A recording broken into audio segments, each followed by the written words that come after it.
HR issues can kill you. One complaint against your company can turn your world upside down. And you spend way too much time dealing with HR when you should be spending your time on making a profit. You should talk to Bambi. With Bambi, get access to your own dedicated US-based HR manager starting at just $99 per month. They get to know you and your business while providing HR expertise and the personal touch you need and want. They're available by phone, email, and real-time chat, so onboarding and terminations run smoothly. Team members reach peak performance, and your business stays compliant with changing HR regulations. And with Bambi's HR Autopilot, you'll automate important HR practices like setting policies, training, and feedback. HR managers can easily cost $80,000 a year, but Bambi starts at $99 per month. Schedule your free conversation today to see how much Bambi can take off your plate. Go to Bambi.com right now and type in Accelerate under podcast when you sign up. It'll really help the show. Spelled BAM, BEE.com. Bambi.com. Type in Accelerate. Me, but also you. The Pharaoh fast forwards his favorite foreign film, Powder Donut. Okay, what's my line? The only line I see here on the script is get options based on your budget with the Name Your Price tool from Progressive. Oh man, that's a tongue twister, huh? I'm sorry, I'm gonna need a few more minutes. Bulbous Walrus, the Bulbous Walrus. The Name Your Price tool, only from Progressive. The owl ran afoul of the comatose coxswain. Progressive Casualty Insurance Company and affiliates. Price and coverage match limited by state law.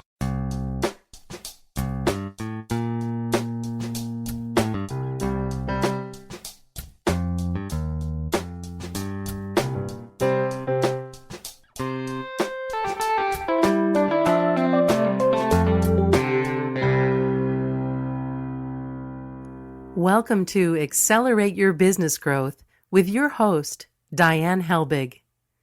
Diane is a leading small business development and leadership coach, author, and speaker who is passionate about sharing valuable ideas, tips, and techniques with business professionals worldwide. Diane brings you the world's experts and gurus in all things business, whether it's sales, structure, social media, planning, or plateauing.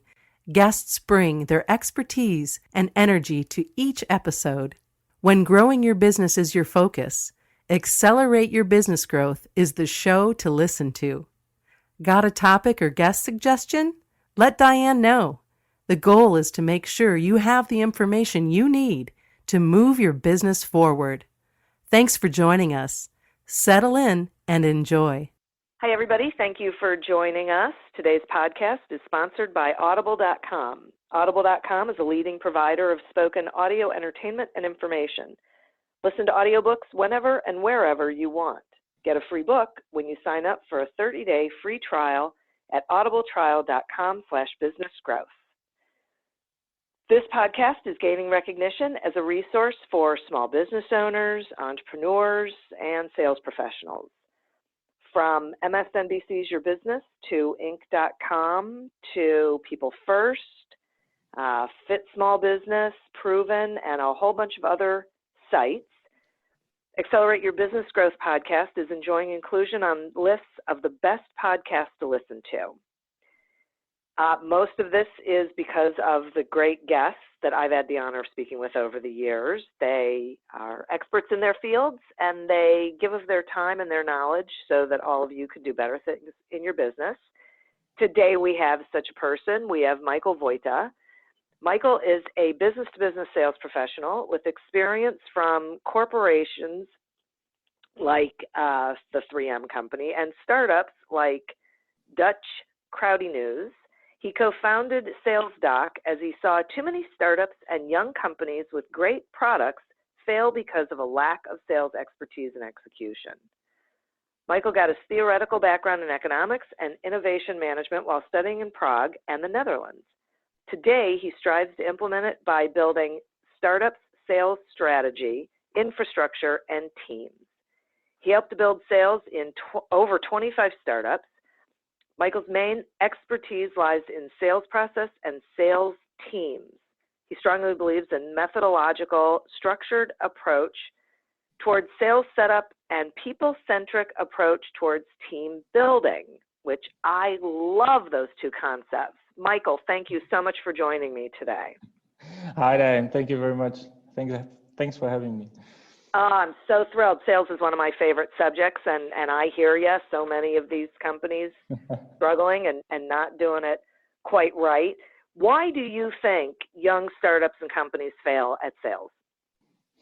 Yeah, well, you just mentioned that you like sales, right? Yeah. I love sales, but to be honest, the paradigm of sales doesn't have such a great reputation, right? Yeah. I think the startupists, they usually really love the technology. They love what they do, what they can build. They might even like marketing, to really talk about what they have built, etc. But the sales, that is something which is sort of a necessary evil, right? That is something you have to push it to someone, and they are not going to understand how great it is. And we know it is great, so that's going to be annoying. So I think one of the first reasons is that they are not ready for it. They don't love the sales. And then the second reason is that when they really realize that, it is without it, it's just not possible to make it. Then, or maybe some investors, help them to realize this, or they push them, right? Because they give them the money and they want to see more of the money back. Then they somehow make it the last area to invest to, right? That's one of the things, because they, everyone is kind of used to, okay, I like this example. So everyone is kind of used to ask some other company to build the marketing strategy for them, right? Ask a marketing agency, pay them some money, some reasonable money, and they bring you a nice PowerPoint, they build the strategy, they build the channels, and they tell you, okay, so this is how it's going to be. Maybe we're even going to do that for you. But in sales, does this really happen that, someone would come to an agency and ask, okay, could you please build a sales strategy for us? And could you maybe help us to execute it? This doesn't really happen, at least according to my experience. And this is something which is kind of weird, I would say, because I mean, sales, is the first thing you're going to start doing when you're going to be validating your business, and the first thing after you build the product. And people simply don't put that much focus in it. Yeah. I completely agree with you. And so talk to me some about why it's important to set a sales process. Right. Well, again, I can, don't get me wrong, I really like marketing as well. And I believe that marketing without sales is, doesn't make sense, and the other way around. But in marketing, again, like we are used to, and startupists probably somehow know that if they just make a random post on social media, which gets a lot of traffic, for example, they somehow know that, that's not enough, and that there has to be some sort of a process and strategy to get all those people who liked it or commented on it or whatever to a real conversation and to a real pitch and to a real sale, right? They somehow know this.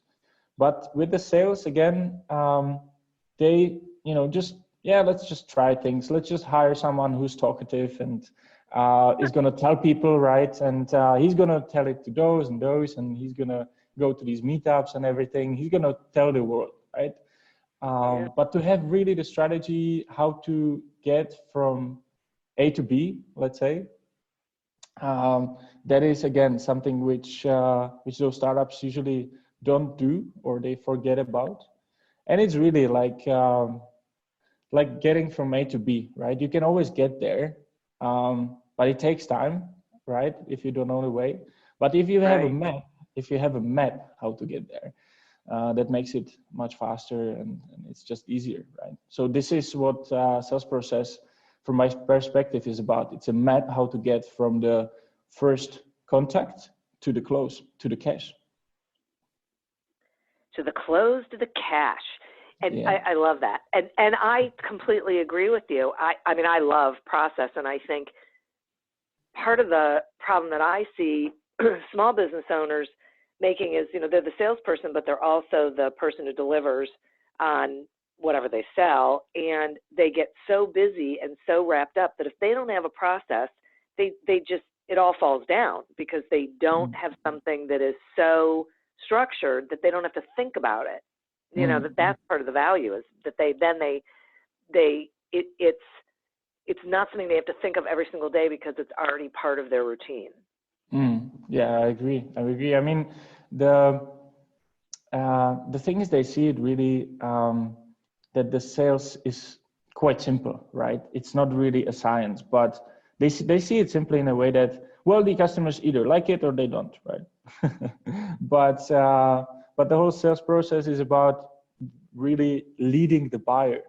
You know, people want to be led towards deciding about something, towards getting the information so they don't have to get it by themselves, you know, comparing, testing and all these things. And if the startup or the company or whoever who's selling the solution doesn't have the map, well, how can the buyer know, you know, where to go and what to do and how to decide, right? Because, well, if you don't provide this map for it, well, then it's going to be very easy no, because they'll say, well, I'm kind of lost. Okay, let's give it a no. But if you give him a map, which a sales process is, then there is much higher chance for closing. Yeah, I get that. That's good. Okay, so what is the stage gate model, and what are the main principles of it? All right. Well, yeah. The stage gate model is consisting of stages and gates. No, I mean, this is a model which sort of maps out the necessary steps which have to happen on the way towards the close, right? And so the gates, they represent really the information or the activities or the very specific things that the customer or you have to do in order to be able to move forward. So an example could be, okay, so in this third stage of my sales process, the gate says that I definitely have to have the result of the POC, proof of concept. So we have tested it. We have to have all the stakeholders on board. The customer had to already see the price, and the finance department had to give it a go, right? That could be just an example. And these conditions can be many more. And the gates are then really the stages where you are. The stages are really, you know, how far you are between the first contact with the customer and the close. Okay, I get that. Thanks. That was a great example of that. Thank you. I appreciate it. I'm going to take a quick sponsor break. Sure. Accelerate Your Business Growth podcast is happy to be sponsored by Audible.com. Audible.com is a leading provider of spoken digital audio entertainment and information. They have over 150,000 titles to choose from, and you can listen to them on any device, including whatever you're hearing us on right now. If you sign up at our link, which is audibletrial.com/businessgrowth, you get one free audiobook and a 1-month trial of the service. Some examples of books you can listen to on audible.com are 80/20 Sales and Marketing by Perry Marshall and The Go-Giver by Bob Berg. So visit audibletrial.com/businessgrowth, explore the books that are of interest to you, and receive one free audiobook when you sign up for the trial. Today we are speaking with Michal Vojta, and we are talking about the Ultimate Sales Process Guide, how to get unstuck and grow your sales. What is the BANT framework all about, and how does it work? All right. Well, the BANT framework is really ancient tool in sales. However, we are still using it today, and it's very powerful, very useful. And it is sort of a way how to organize information which we are getting from the customer or even from our side, from the product department, etc. And this approach helps us with moving forward, all right? And also not to forget about certain things which we need to do in order to move forward. And this doesn't have to be only used in sales, right? You can also make an example on a relationship, for example, all right? So maybe I can also describe it on that. So the B stands for budget, A stands for authority, and N stands for need, and T stands for time. All right. So imagine that there is a guy or a girl you are dating, and now the B would be the budget. All right. So obviously the other person has certain requirements, right? So you really want to know if what kind of stuff are you going to have to provide, what kind of living standards the other person has. So so you can also decide for yourself if this is something what you can do, right? And the other person can do that as well. So budget obviously in the organization stands for if the other company has money for a solution, and if they have resources also for a solution. So resources could be also people who are going to be using your tool, for example, if they have time for that, if they have know-how for that, right? Then the A is the authority. So in our dating example, this could be, all right, so is she really stand-alone decision maker, or is there another 3 girlfriends who she's going to talk about me with, and then they are going to really decide whether I'm the right guy, right? And in the or if there is the mother who's really going to decide, right? Right. So in the organization, obviously, this is really about other people who always have a participating decision voice, right? I think there were some statistics that today there's at least 4.5 people deciding on any investment in a company, at least. So remember that there always have to be at least 4 people.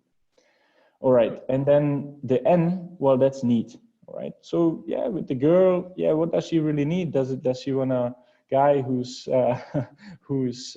just for fun, or does she need a future dad, or what is going to be the role? What kind of needs do I have to fulfill, right? And in the company, that's quite obvious. Well, what kind of needs they have, and how can I solve them? So this could be also the use case.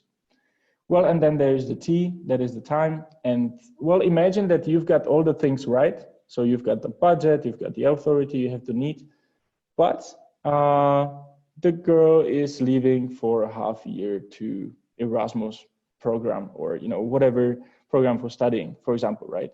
So this is something I don't really want to spend time on, right? Maybe I want to wait, but I'm definitely not going to be investing a lot of my time and effort into this because, well, it's not going to happen right now.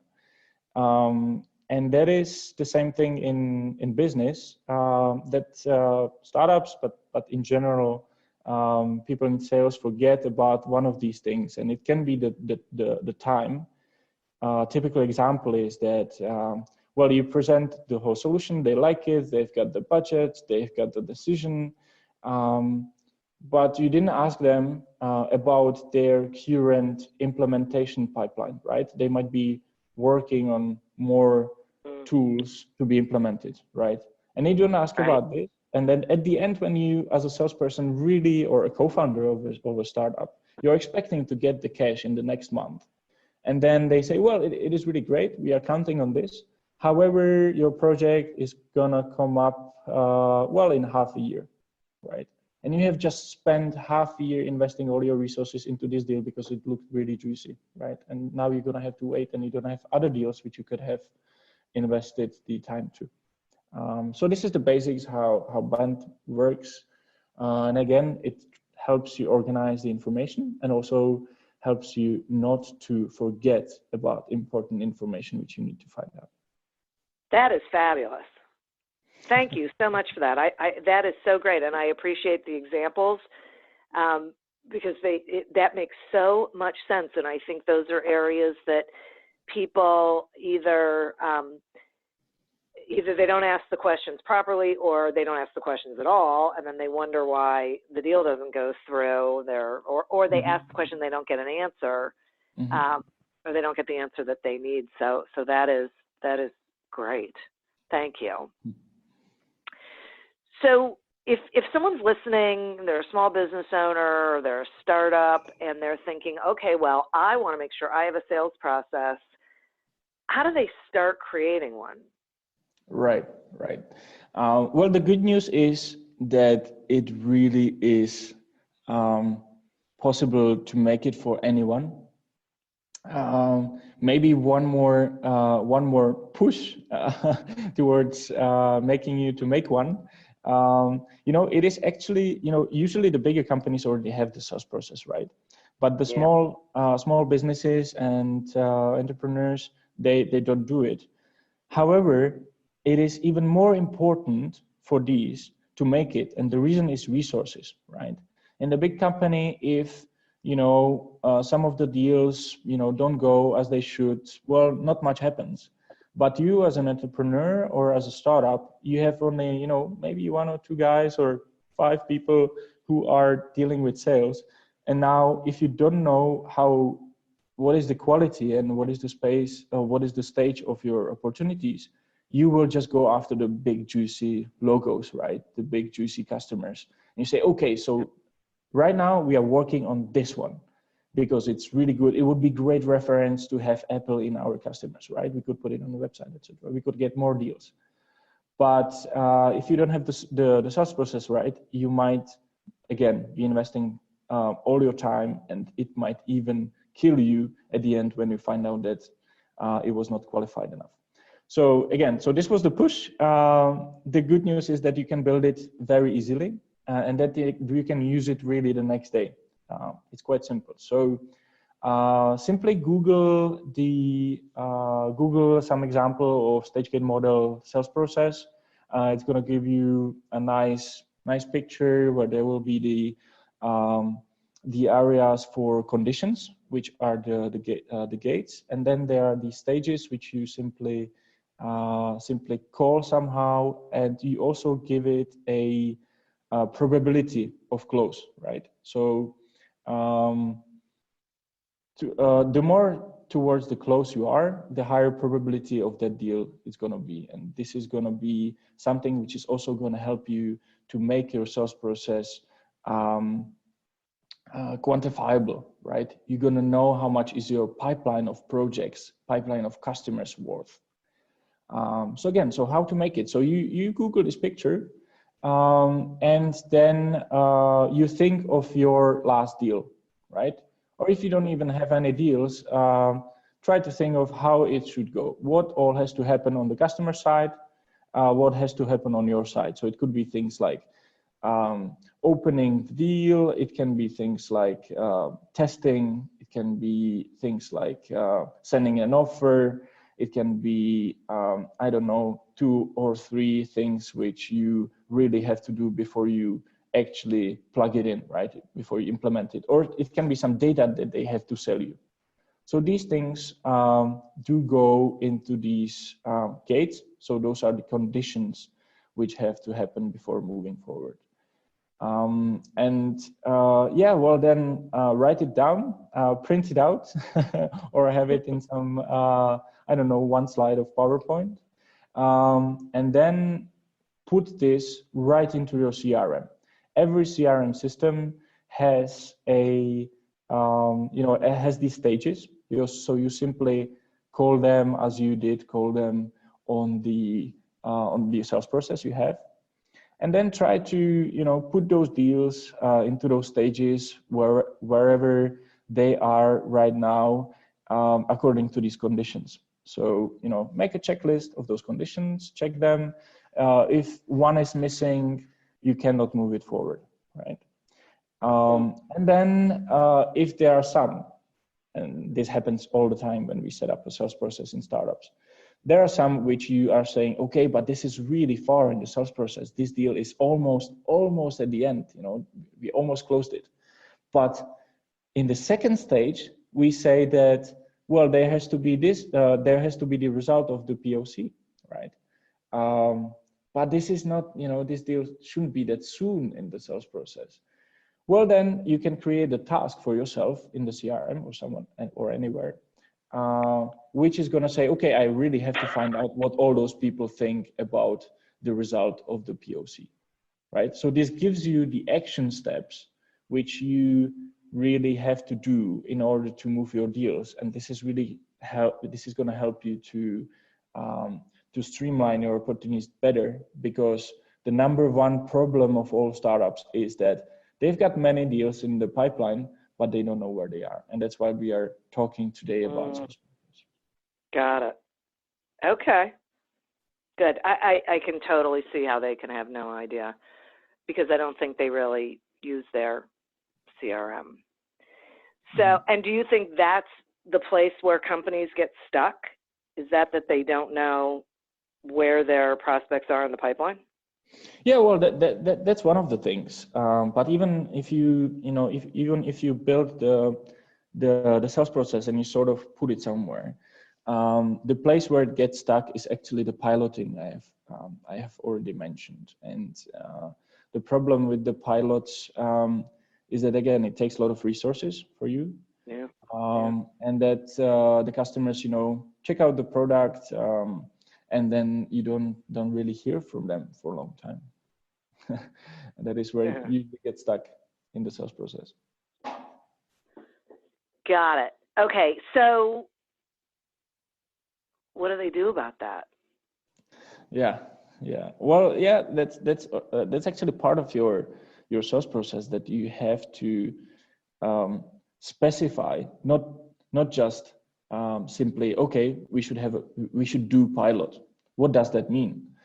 Well, first they should pay for the pilot, because it doesn't matter what kind of money actually, but it shows you the commitment, and also it makes things easier for you in the layer of the process, because they already sort of filed your company into their systems, and it's going to go much faster, so you don't get stuck on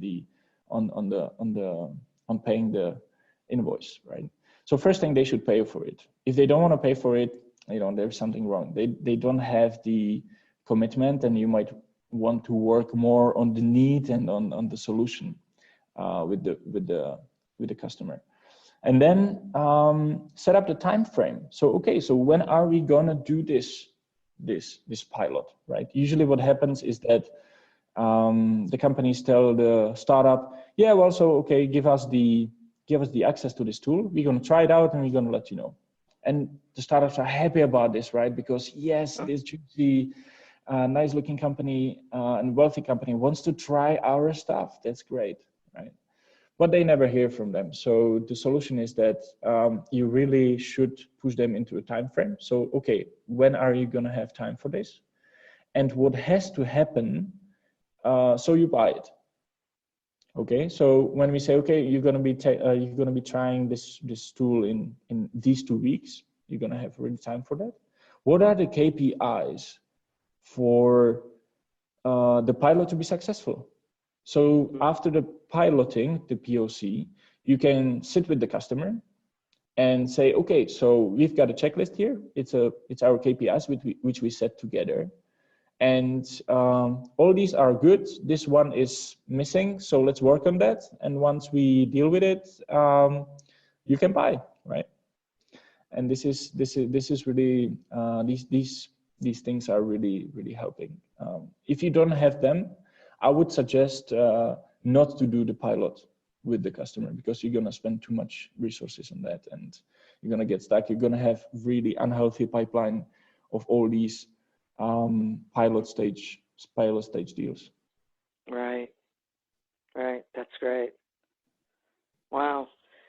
If there was, I mean, you've given us a lot of really great information. If there was one thing that you wanted the listeners to take away from this, and I know sometimes that's hard because there's a lot that they should be taking away from it, but if there was one thing, one big thing, what do you think it would be? Right. I think I would get back to the beginning of our discussion, and that would be invest in sales, right? Don't leave it as the last thing you really have to do, and it's kind of necessary evil, as we said. Have it on the top. Have it on the top. You know, of course, you have to create the product, but then don't be afraid to invest in sales. I know it's kind of a investment which you think that's just gonna go down the drain, because, well, you have to hire someone and you don't know if he's gonna be any good, and or you have to, invest in making the sales process. It doesn't have to be just money. It has to be the energy and time spent. Yeah. So yeah, the number one for me would be sales is science, same as marketing, really, and you do need to invest in it. Yeah, I'm with you completely on that. Thank you for that. I totally agree with it. I agree. They don't seem to want to, but that is one place that they really need to, whatever that investment looks like. So thank you so much for spending this time and sharing this information. Oh, my pleasure. Will you let my listeners know how they can find you? Absolutely. Well, first of all, thank you very much for having me. This was fun. And well, to find us, simply go to SALESDOCK.com. That's SalesDock.com. Or I'm always happy to get connected on LinkedIn. Simply find my name, Michal Vojta, Vojta. And yeah, I'm always happy to help, to discuss, to discover. So I think those are the two best places, the website and my LinkedIn profile. Wonderful. Thank you. And thanks to the listeners for tuning in, and our sponsor. Get a free trial and a free audiobook by going to audibletrial.com/businessgrowth. Continue to prosper and be curious. And until we meet again on another episode of Accelerate Your Business Growth, goodbye and good day. Great careers are forged out of great relationships. Your success, whatever your field, relies and thrives on the support and insights of others. I'm Andy Lapata, an author and speaker on the power of professional relationships. In the Connected Leadership podcast, I have the privilege of interviewing people from around the world to understand the relationships that have made a difference on their journey and how their insights can help you.